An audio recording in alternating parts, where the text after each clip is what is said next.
நண்பர்களே வணக்கம். நான் தான் மீண்டும் மீண்டும் உங்கள் சேலமணி. நிஷாவும் நானும் சேர்ந்து 2 பேர் சேர்ந்து யூடியூப்ல எல்லாத்துலேயும் வீடியோ பண்ணுறது பார்ப்பீங்க. நாங்கள் 2 பேர் சேர்ந்து தான் ஒட்டுக்கா வீடியோ பண்ணிட்டு இருக்கோம். அதை தாண்டி இன்னும் சொல்லணும்னா என் பர்சனலாக அவளை பற்றி தான் சொல்ல வந்தேன்.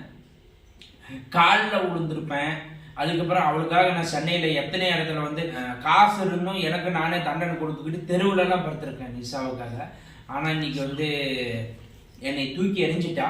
எதுக்கு நான் சொல்கிறேன் அப்படின்னா, நாங்கள் 2 பேர் சேர்ந்து காமெடி வீடியோ 1000 வீடியோ பண்ணலாம், அது வேற கணக்கு. ஆனால் என்னை கல்யாணம் பண்ணிக்கிறேன்னு சொல்லி என்னை ஏமாத்திட்டா. எத்தனையோ பேர் எனக்கு லவ் ப்ரப்போஸ் எல்லாமே பண்ணியிருக்காங்க. எல்லாத்தையும் தாண்டி எல்லாத்தையும் காரி துப்பி விட்டு நிஷா தான் வேணும்னு சொல்லி இன்னைக்கு முக்கியமாக இருந்தேன். இன்னைக்கு ஒரே வார்த்தை சொல்லிட்டு போயிட்டா, நான் ஒருத்தர் கல்யாணம் பண்ண போகிறேன், நீ வேற யாருன்னா கல்யாணம் பண்ணிக்கோ அப்படின்னு சொல்லிட்டு போயிட்டா. எவ்வளோ மனசு வலிக்கும் சொல்லுங்கள். கண்டிப்பாக சொல்கிறேன், என்னை ஏமாத்துறவங்க யாருமே நல்ல வாழ்க்கையில் வாழ்ந்தது சரித்திரமே கிடையாது. ஆனால் நிஷா என்னை லவ் பண்ணி ஏமாத்திட்டாங்கிறது தான் உண்மை நண்பர்களே. இதுக்கு மேலே என் வயலை நான் எதுவும் சொல்ல விரும்பலை, சரிங்களா? நடக்கிறது நன்மைக்கே. எனக்குன்னு ஒருத்தி கண்டிப்பாக வருவா. நான் அவன் முன்னாடி நான் வாழ்ந்து காமிப்பேன். இது சத்தியம், உண்மை. நன்றி, வணக்கம்.